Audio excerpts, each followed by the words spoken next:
Welcome to the Respect Podcast. I'm your host, Mike Domitrz from MikeSpeaks.com, where we help organizations of all sizes, educational institutions, and the U.S. military create a culture of respect. And respect is exactly what we discuss on this show, so let's get started. This week, we've got a very special guest, also a friend of mine. I love having friends on the show. That is Bruce Turkel. He's a brand builder, keynote speaker, TV commentator, and author.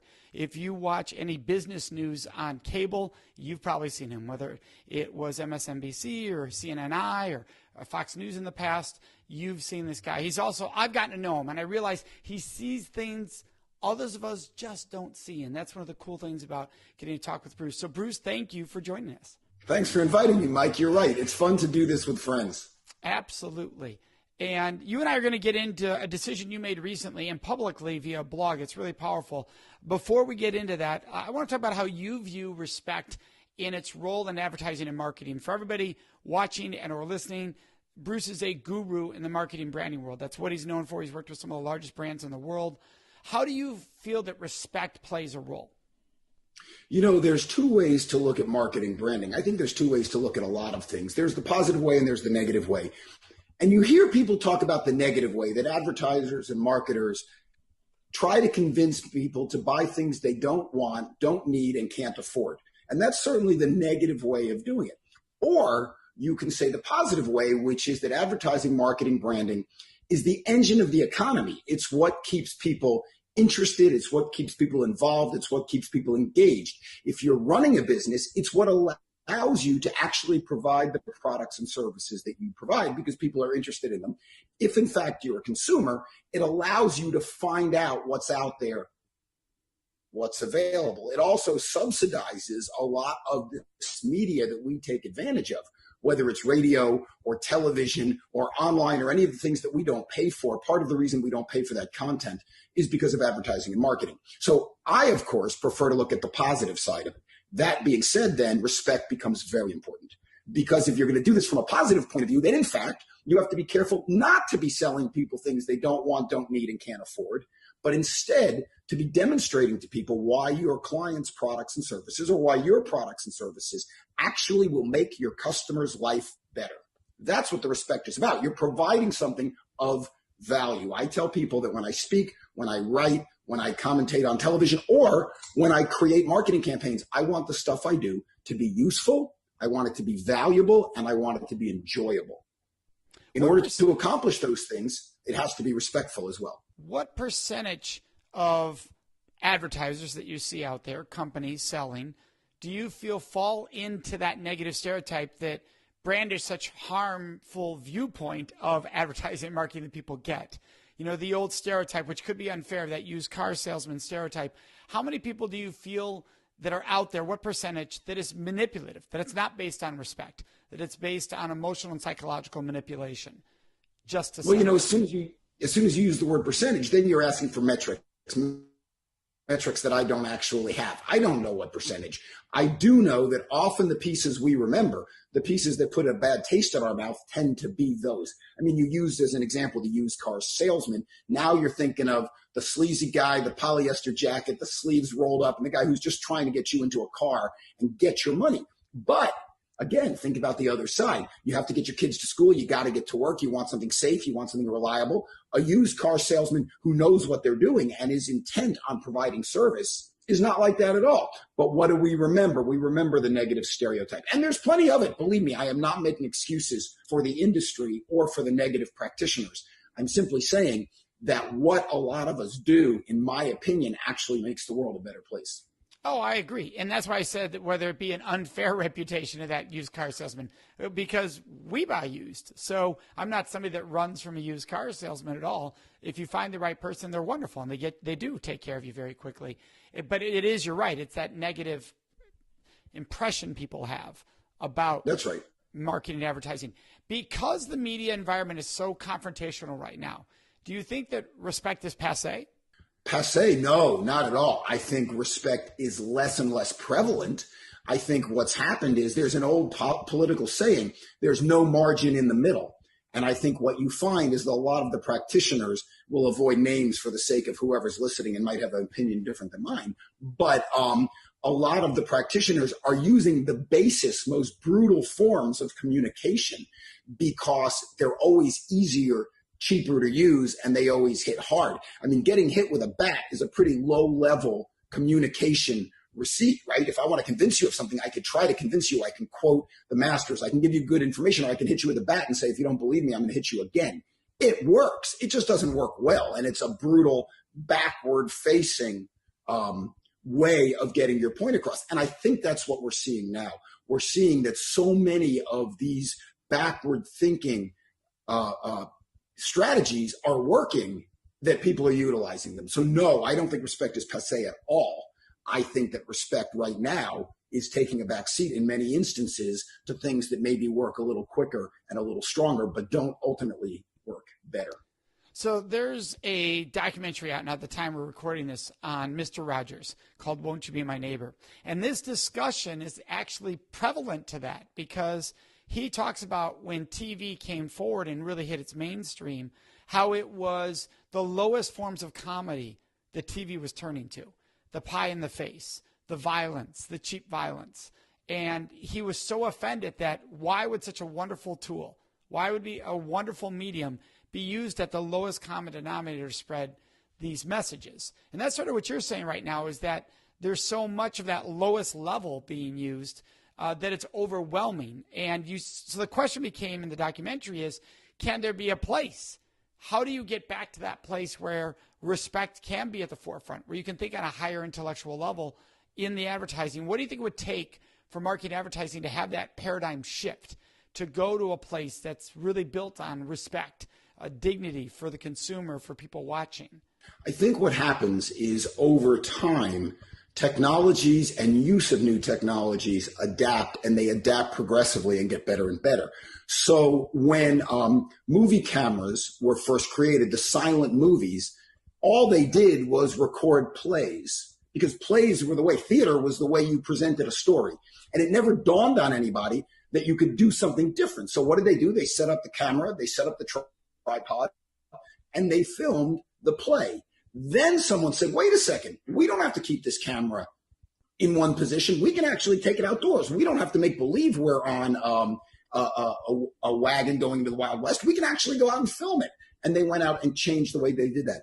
When television took over from radio rather, what did they do? They took the same radio characters, the Amos and Andys and the Lucy Balls and all of those who were on radio, and they simply put them on television because it never dawned on anybody that you could create a new paradigm, a new visual language with this new technology that you had. And what we're seeing now, because of where the internet has gone, is that people are saying, okay, I have this new technology. I can go on a Facebook, I can go on a LinkedIn, and I can change people's opinions. And same thing that marketing and advertising has always tried to do. And what do? They use the old tools and techniques. But over time, what happens is those things fall by the wayside as people start to see different ways of utilizing the tools. Now, remember, there's an old saying in marketing: does marketing take its cues from popular culture, or does popular culture take its cues from marketing? Meaning, if you see somebody wearing an outfit on television that you like, do you go out and buy it? You took your cue from popular culture. Or are the people who are putting out popular culture walking on the streets and saying, oh, I like what that guy's got on, and then moving it into popular culture? And my answer is, it doesn't really matter. As I see it, it's a back and forth. It's a constant give and take. So if what's going on in popular culture is of a lesser respectful nature, less of a regard for people's individual rights, people's individual space, however you choose to define it, then you're going to see that reflected in popular culture. And then, of course, the actual culture builds on popular culture and vice versa. As you see respect returning to the mainstream, you will also see it happen more and more in marketing materials. It's a constantly moving, constantly self-perpetuating, self-feeding process. And what do you think it's going to take for respect to come to the forefront in either one, so that cycle you mentioned, if it comes to the forefront in society, then marketing will follow? Or if marketing leads, what do you think it's going to take for that to happen? Leadership, people standing up and saying, this is the way things go. I mean, if you think about respect, if you think about respectful behavior throughout history, you can find certain benchmarks in history based on people, based on leadership. And whether it's religious leadership or political leadership or business leadership or technology leadership or medical leadership, irrelevant. You can find the different signposts rather, where respect, concern for the other became the way you get things done. Conversely, you can also find times in history where the opposite was true. And you can see where those trains were driven, to completely mix my metaphors. And if you think about the statues in a park, you never see a statue with a group of people pointing in a direction. In fact, the only statue I can think of with a group of people is the flag raising at Iwo Jima, where all the GIs, the Marines rather, are putting the flag up. Every other statue is one person, tends to be male, but that's because of the way history was written, right? But one person on a horse with the sword pointing, because it's these leaders that show us the right way to proceed, the right way to move forward, and the right way to behave. Unfortunately, it's also leaders who drag us backwards and show us that the other works as well. Yeah, my wife was driving by a billboard this weekend and stopped and took a picture because the billboard, and I'm paraphrasing, was a simple statement but powerful, something along the lines of, who I love should not be able to get me fired. That was the whole billboard. And you thought, wow, that's an important discussion. We obviously, and the line of work I do, we believe strongly in that, respect and dignity for all. But you don't see a lot of billboards like that. That are, and if you do, it tends to be, as far as from a moral or civil comment, it tends to be of a religious organization. Well, remember that for a billboard to be there, someone had to pay for it. Right. And so in order for it to be paid for, it has to be an institutional viewpoint, because you're not going to pay for it. A billboard costs between $3,000, $10,000, $20,000, $30,000 a month. You have those good feelings that who you love should not get you fired. But are you willing to reach into your bank account and buy that sign? You're probably not. So most opinions that you see in popular marketing tend to be institutional. Businesses, governments, associations, religious institutions, and so on and so forth, because they're able to put their money where their mouth is. They're able to go out to their constituents and say, we are going to promote this viewpoint. What's changed in today's society is social media. Social media has completely democratized communication and completely democratized information and completely democratized the individual's ability to go out and make a message. So one person can go out and say something on social media that we never could do before. This broadcast that you and I are doing is a perfect example. Neither one of us is investing the kind of money that billboards would cost to get our opinions out there. And so what you're going to see is more and more popular speech become more and more widely disseminated. Of course, when that happens, you're talking about non-sophisticated marketers who don't understand how to use marketing tools yet. And they're out there screaming into the chasm and hoping they hear something back other than their echo. And what gets somebody to scream back the quickest? Being provocative, saying something that will clearly upset somebody else. That's how you get the back and forth. If you don't know how to utilize creativity, if you don't know how to utilize psychological tools and techniques to get people to pay attention. And so as this social media gets us more and more democratized, what you're going to see is more and more low-level marketing until the populace learns how to use the tools. Who do you feel is a good example of somebody that is leading from a moral conviction and getting messaging out there? I can think of one that for the past decade, it was the Dove campaign. And the Dove campaign had the women in underwear and saying all shapes and sizes, that everybody is of value, that we should be able to love your body. And actually, I know Stacy, one of the original women in that campaign, as a friend and a fellow speaker, an NSA member. They were leading the way at that time. Who do you see leading the way right now? Who are some top brands that you say saying, hey, Mike, they're taking on social issues, and in doing so, maybe taking risk, but it's in alignment with what they believe institutionally? Well, it's not only through marketing, it's also through corporate behavior. So, for example, we saw what happened when Starbucks had that issue, I believe it was in Philadelphia, where two African-American patrons were waiting for a friend, didn't purchase anything. The manager called the cops, and that became a big issue. And we find that offensive on a very basic level, right? Which is that didn't happen to the white patrons, it happened to the black patrons. Therefore, we're all offended. But it was offensive on even a greater level to Starbucks' authentic truth, which is that they provide what they call the third space, the place you and I can go and have a meeting and use a bathroom and have a cup of coffee and chat and air conditioning and lights and Wi-Fi and all of that. So as in response, Starbucks could have very easily said, Howard Schultz could have said, it's one store. It happened once. It was in Philadelphia. We have, I don't know how many stores they have. We have 28,000 stores around the world. Come on, give us a break. But he didn't do that. Instead, what he said was, this is unacceptable. He didn't blame the manager. He said, we have not done our jobs, making sure that everybody in our universe understands the way we treat our patrons. And therefore, we are going to commit ourselves to providing a respectful environment. They closed all their stores for half a day. They did training to all of their employees. They are committed to continuing training. They've already hired 10,000 veterans. They're committed to hiring another 10,000. They're committed to hiring another 10,000 inner city, Black, Hispanic, and other minority workers. They are committed to keeping their bathrooms open for people who don't have access to bathrooms. They're doing it on every level. It's not simply look at our advertising, although the advertising reflects exactly what they're talking about. And they're not making jokes about black coffee, which they could, right? Because that's the quick way to get that message out. But instead, they're saying, this is who we are. This is what matters to us. And this is what we're going to do about it. But why? One guy. It was Howard Schultz, who came back from being, he had moved from CEO to founder to chairman of the board to whatever, but he came back and said, no, it's not going to work this way. Here's how we're going to do it. One guy on a horse with a sword. And your book's all about this. Your latest book title is All About Them, right? Which is what we're talking about right now. They made it about their alignment of their customer and their client and their demographic, not about just getting out there and defending themselves. That would be all about me, right? That's not who I am. That was one fluke like you're describing.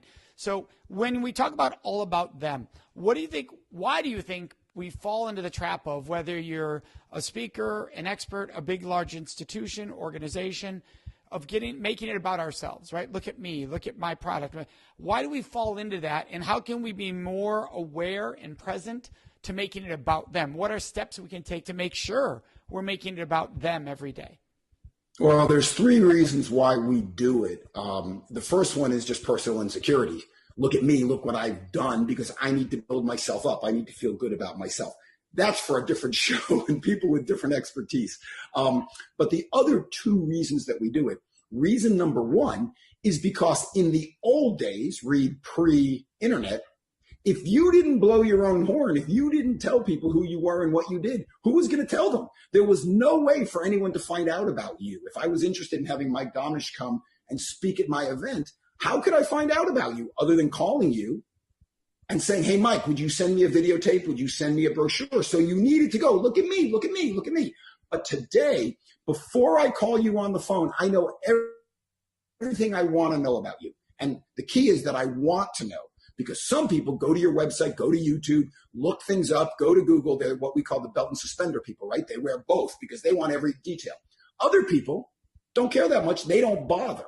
But you being out there yelling, look at me, look at me, look at me, look at me, is a fool's errand because that information is available. I mean, we used to say, imagine if we each had a magical device that knew everything.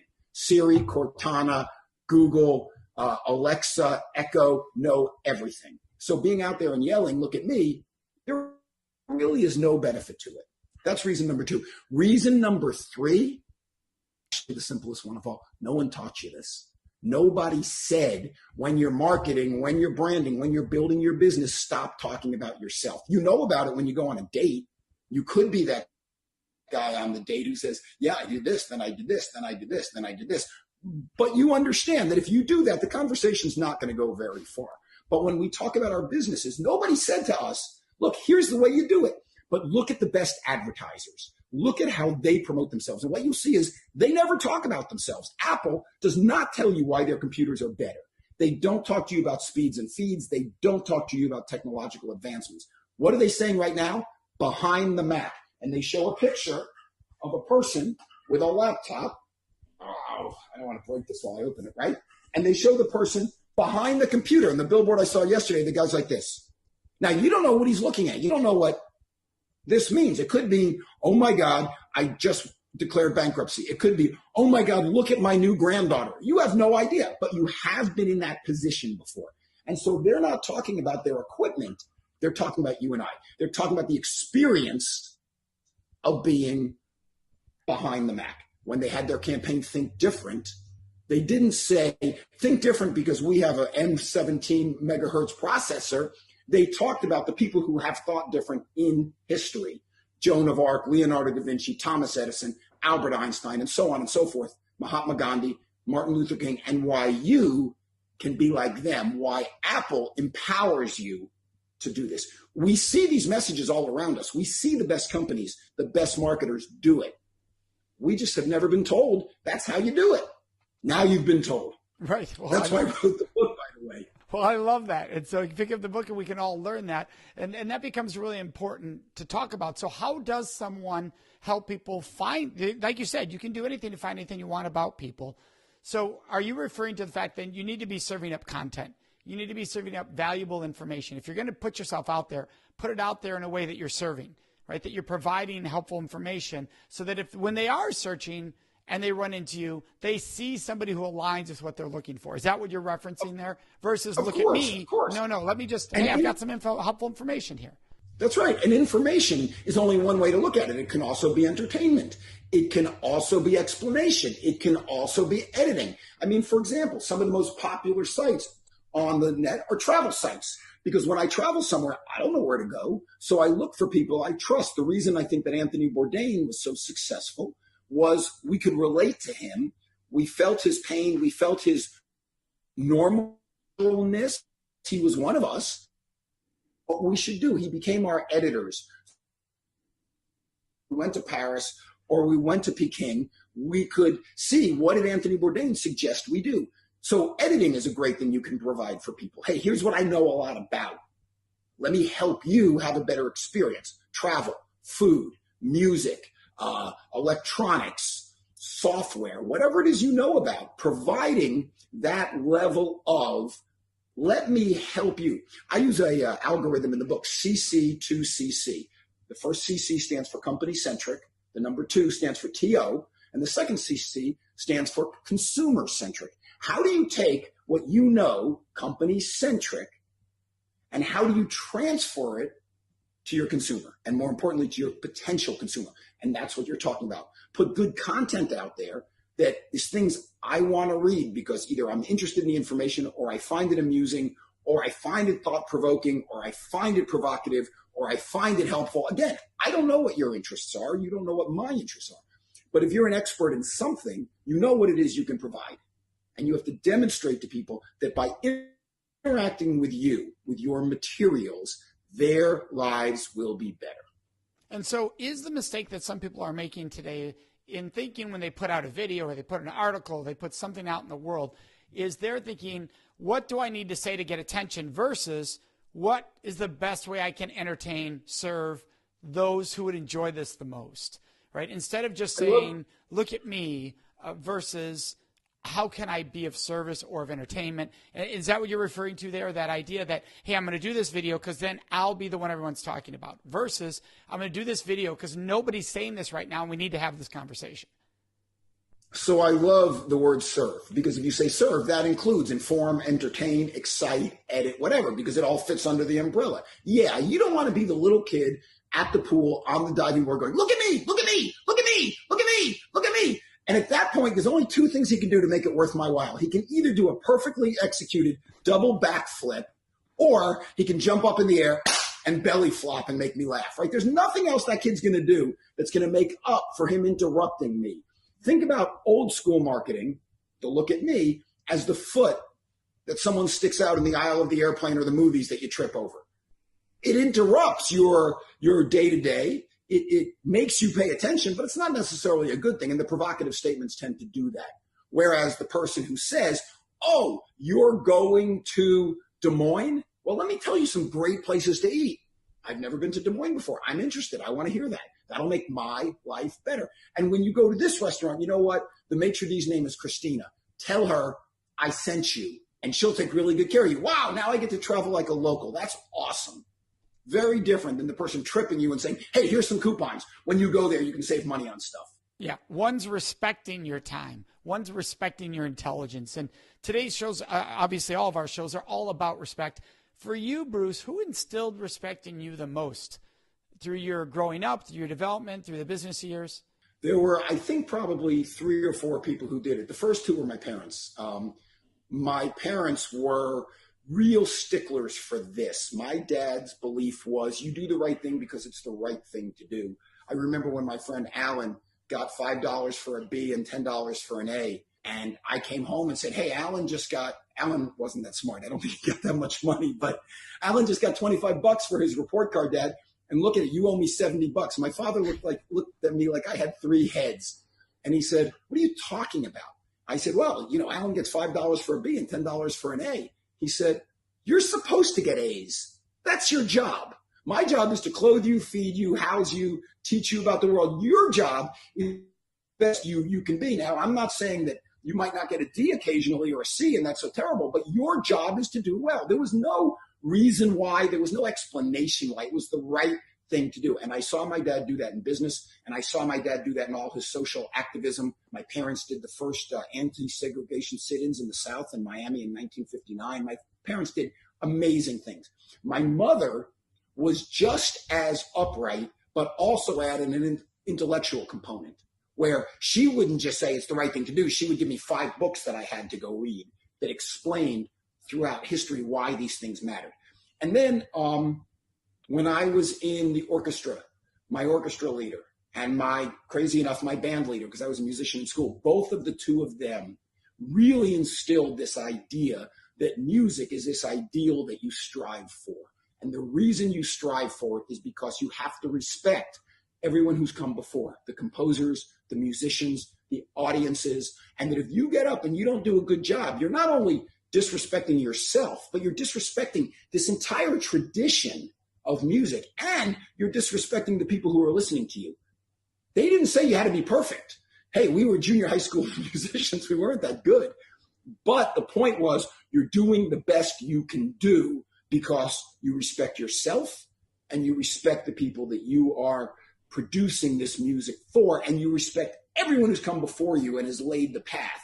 So we stand on the shoulders of giants, and that's how we become giants ourselves. And I think that is a clear indication of why respect matters. I love that. And you spoke of your mom giving you books to read, and I know you're a big reader. Obviously, your book is one that we will have a link to for everybody, all about them. You also told me about 2 other books that you're a big fan of, and that is Orbiting the Giant, I believe it is Hairball by Gordon McKenzie. Orbiting the Giant Hairball, yep. Yep, and Designing Your Life by Burnett and Evans. Can you explain what about these 2 books you love? Well, let me, you brought up 3 points. So first of all, my mother and books. I had brunch with my mother yesterday. I left with 2 books. I need to read The Undoing Project and The Sense of an Ending. So my mother still does that to this day. Designing Your Life is sitting right on my desk. It's not because I thought you were mad about it. You can see earmarked and dog-eared or whatever it's called, and I have notes on every single page. Designing Your Life is a great book. It simply talks about what is it you want out of life. It was a class in Stanford that has now become the most popular class at the university, and every student is required to take it. And they make you do something that I thought was fascinating. They make you write just a 30-minute, 1-pager, it's easy to do, a business plan. Here's where I think my business is going. Here's what I think I want to accomplish, and on and on and on. A couple pages later, they ask you to write a life plan. Here's what I want to accomplish in my life. Here's who I want to be. And then they say, okay, now put the 2 of them together. And do you find a sense of congruity between the 2? Does the business plan help you achieve what you want to do in life? Does the life plan help you decide what you want to do in business? Amazingly enough, I had never thought of that before. And my guess is the people listening are going, I never thought of that either. So that's why I like that book. Orbiting the Giant Hairball, which is back there on my bookshelf, is a book written by the guy who was the creative director for Hallmark cards. And he's the one who took Hallmark cards from just having the plain, sappy greeting cards to all those little wacky cards and cards that talk to different groups and different people and different interests. And the entire book is about moving forward towards being the ultimate manifestation of who you are and why you matter, while bureaucracy, entropy, all the other forces try to drag you back. Except, even though those are big words, by the title of the book, Orbiting the Giant Hairball, you can tell that he doesn't take it seriously. And so he's talking all the time about why you matter, why art matters, why music matters, why you need to express who you are. And it's just really an inspirational and a wonderful, wonderful book. I love it. Thank you so much for sharing your brilliance with us, Bruce. I know you and I just recently got to spend a little time together, and being around you, your energy, your spirit, your brilliance is always awesome. So thank you. Wow, thank you. Absolutely. And for everyone listening, remember, you can join us on Facebook at our discussion group. So it's the Respect Podcast discussion group, and really dive into your favorite parts of that were shared today by Bruce. Insights, maybe you'll check those books out, but let us know what you loved. That's on the Facebook discussion group for the Respect Podcast. Thank you for joining us for this episode of the Respect Podcast, which was sponsored by the Date Safe Project at datesafeproject.org. And remember, you can always find me at mikespeaks.com.